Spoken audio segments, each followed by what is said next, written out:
મેહુલ ભાઈ, સીધી વાત એટલી જ છે. તમને ખુદને એટલી મારે શું કહેવું હવે તમને? વર્સ્ટ સિચ્યુએશન થઈ રહી છે. મને નહીં ખબર હોય અત્યારે કેવી પોઝિશન છે. હું ને અહીંથી ત્યાંથી અહીં ભાગતો ફરું છું. મને નહીં ખબર હોય, પણ મજા આવતી હશે. મારો કહેવાનો મતલબ એટલો જ છે કે ખબર નહીં તમે કઈ દુશ્મનાવટ નિભાવી રહ્યા છો મારી જોડે. જો પેમેન્ટ હોત તો આટલા કન્ડિશન સુધી હું રાત શું કામ જોતો? તમે એ નથી સમજતા મેહુલભાઈ.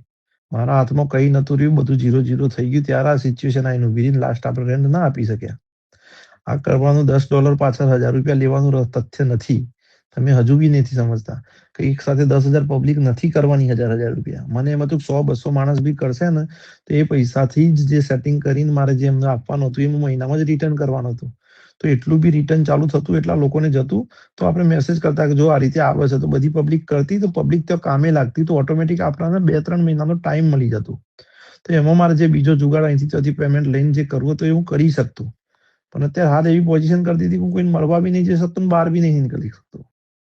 કહેવાનો મતલબ એ હતો, તમે ખાલી એ વાત બતા કે હા સાહેબ કહે છે બરાબર છે, ચલો આપણે આટલું એક વખત કરીને બતાવીએ, એટલું એક વખત બોલીને બી તમે કરાવ્યું હોત ને, 50% પબ્લિક કરતી ને તો આખો માહોલ ચેન્જ થઈ જતો.